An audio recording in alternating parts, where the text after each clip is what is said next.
Welcome to Anti-Woke and Autistic.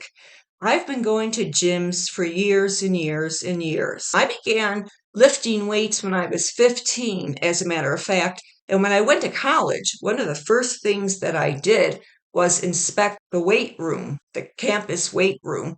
It was like, wow, a kid in a candy store. Aubrey Hoffer is a fat acceptance influencer. She has a message here about why fat people aren't seen very often in gyms. Anybody who goes to a gym will confirm that you don't see many fat people there. You do see them, but 42 or 43% of the American population is obese. But what looks like 2% or 5% at the most of gym patrons at any given time, like even at during prime hours at the gym, the most crowded times, there just aren't many obese people. There's thick people, there's plus size people, people who would be considered overweight, but fat people, you rarely see them at the gym. And when you do, they're almost always on a stationary bike or they're on the treadmill holding on, like that's going to do any good. But you rarely see them doing weights. Sometimes you might see them doing weights. Bottom line is, you hardly see fat people in a standard gym. Aubrey Hoffer says this. The problem that keeps many people in larger bodies from just going to the gym is not their bodies themselves. Now, I gotta stop that. Many people in larger bodies. Can't you just say fat people? What do you mean in larger bodies? A body is not a vessel that you get into and out of. It's not a suit that you get into and out of. It's not a suit that you step into and zip up. People don't live in their body. It's not like today I'm going to live in my body and tomorrow I'm going to live in somebody else's body. And then the next day I'm going to get back into my body again.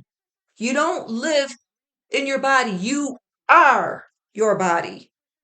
I mean, geez, unless you're a Trill from Star Trek, a Trill, it's like a big slug-like thing. It's about this big, and it contains the brain and personality of everything of the slug, and that slug is implanted into a human, like a human body. So that person lives in the body, but we are not Trill. Nobody lives in their body. We are our body. All right, so she continues. Rampant fat phobia in the fitness industry. Toxic fitness and diet culture is rooted in so many terrible beliefs about what certain bodies can or should be capable of. And when I talk about this concept, some people get really agitated by it and say, well, it's just in your head. You need to just get over it and just start working out. But regardless of whether the body size discrimination, I want Aubrey Hoffer and anybody who agrees with her to describe to me what it is about a gym, such as Gold's Gym, 24-hour fitness, even Planet Fitness, or just some other gym, maybe a smaller gym, a recreational center gym, what it is about the gym environment that prevents morbidly obese people from stepping in and doing a workout. What it is. What is it? How are gyms fatphobic? How are gyms fatphobic? Is it because you think that they won't fit in the machines, the seating? The manufacturers of these machines want to make a profit. Most machines accommodate very fat people. I've seen people who clearly weigh at least 300 pounds fitting on a seat on a weightlifting machine. There are a few machines where they won't fit, but there are machines where non-overweight people find very uncomfortable too. There are machines that I will avoid because of just the make and model, the nature of the machine. It's uncomfortable. So what do? I look for either another machine to isolate that muscle group, and if I can't find one, then I use free weights. In fact, most of my routine is free weights anyways. So even if in theory every single strength training machine would not accommodate a very fat person, they can still use dumbbells, they can use barbells, and they can use pulley equipment. There's a ton of very effective exercises, strength training that you can do with cable equipment or equipment using cords and pulleys. So I don't want to hear, well, I don't go to a gym because I can't fit in the equipment. That's a BS excuse. So she's criticizing the statement, you need to just get over it and start working out. But it's true. You do need to just get over it. It's like standing on top of a high dive and looking down at the water. And the more you stand up there looking at the water and overanalyzing everything, the more nervous and apprehensive and intimidated you'll be. Just do it. Just get it over with.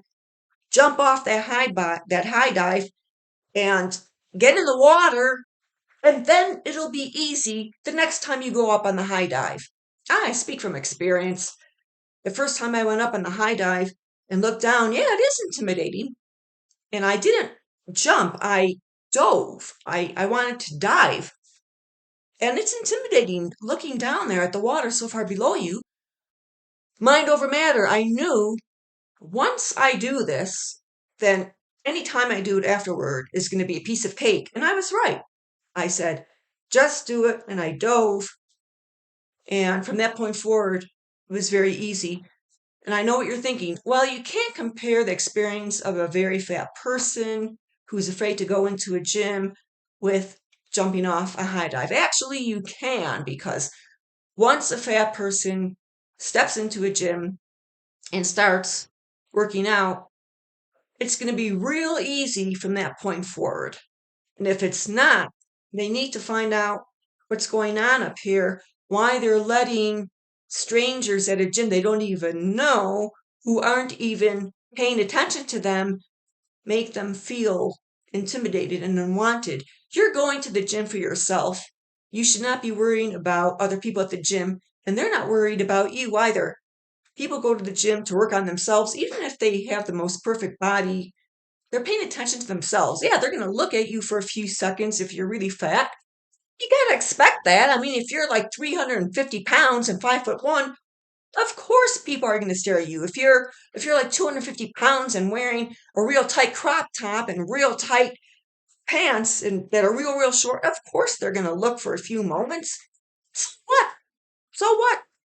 They're going to look, they're going to return back to their routine and do their routine. So what if they're staring? People at the gym look funny. There's people at the gym who 80% of their body is covered in tattoos. I mean, you see all sorts of stareable people at the gym. It's called humanity. Get over it. Stop worrying about what people think of you if you're fat. What else does she say here? So, all right. She continues.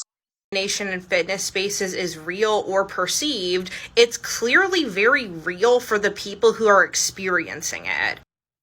But that goes back to my point. If it's real or perceived, and sometimes you might not know the difference, it doesn't matter. Rise above that. Toughen up. I mean it. Toughen up. Go to the gym. When's the last time you read about a fat person being pelted with stones at a gym? When's the last time you read or heard about a fat person being tripped at a gym, being cornered by a bunch of size 4 women, cornering this size 26 woman and spitting at her? When's the last time you heard about a crime being committed against a fat person at a gym? You know what the biggest crime at a gym is? This is a question for fat people who are afraid to go to a gym. I'm going to tell you what the biggest crime at a gym is. Body odor, body odor. I would say another big crime at a gym, people who wear too much perfume or cologne, bad breath, and people who leave a splatter mess on the toilet seat, splatterers, and another crime would be theft from lockers because a lot of people don't use padlocks, which is pretty stupid. And they just put a bunch of stuff in a locker, then they come back and they wonder why something's missing. Stupid bonehead, use a padlock. Those are the crimes that occur at a gym. The biggest thing that happens to fat people at a gym, they get looked at a little bit more. They get looked at a little bit more. So what? Look at your form in a mirror when you're handling a barbell. Pay attention to your breathing. Pay attention to the exercise that you're doing with that barbell or dumbbell or the pulleys, whatever it is. Pay attention to that. Don't pay attention to other people. So what if they're staring at you? You know something? Maybe they're thinking, wow, that's really inspiring. I see her in here lately and she's really working hard. She's inspiring. She motivates me. They might be thinking that. But even if they're thinking, oh, she's fat, ooh, so what? People at a gym recognize that fat people need to be in a gym. They know you need to be there. They know you should be there. Why would they try to make you feel unwanted? How many comments towards fat people on Instagram or TikTok say something like, go to the gym? You need to work out. You need to go to the gym. It's pretty unanimous that the anti fat acceptance world believes that fat people desperately need to work out at a gym.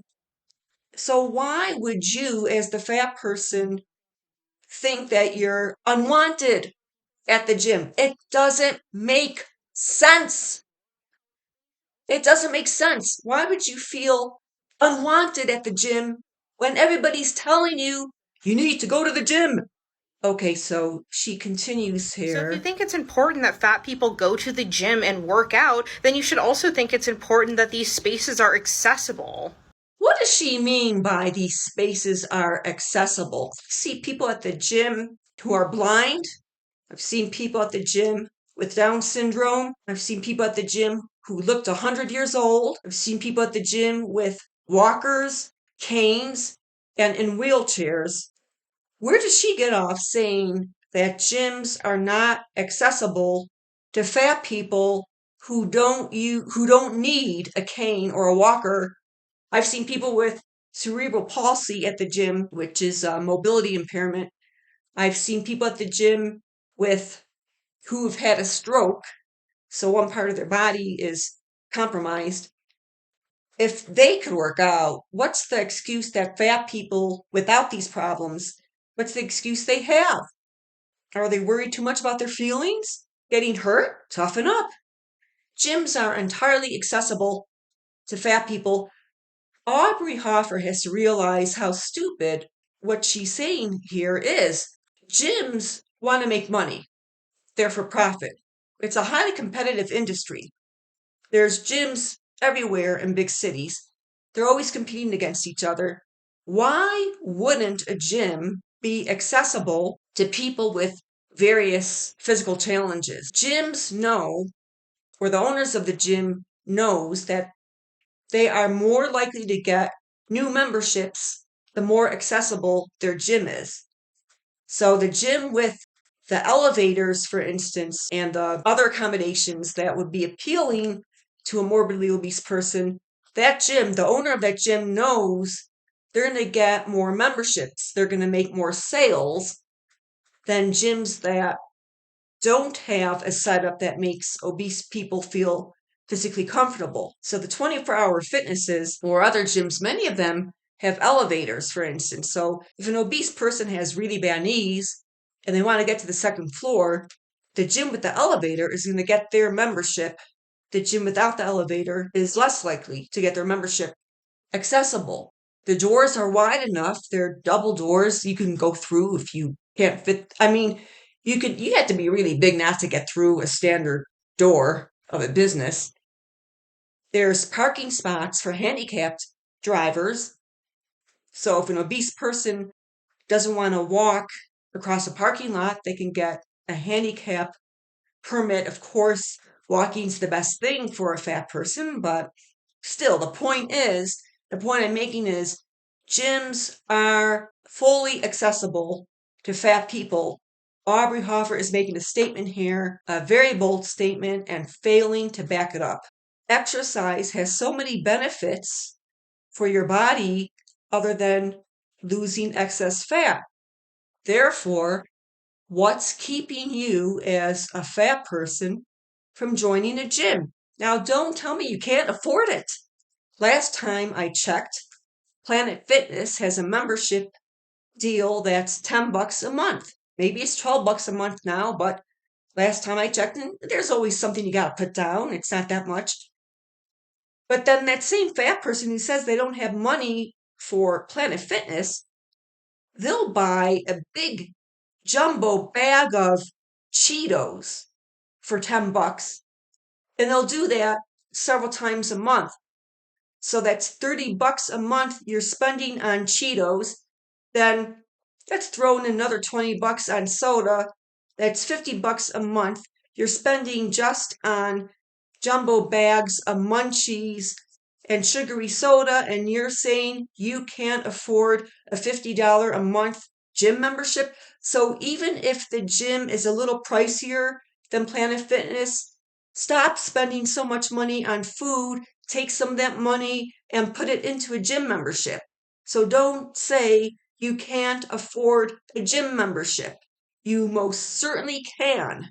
It costs a lot of money to buy enough food to maintain a morbidly obese body. Well, that's it for this video. Have a wonderful day.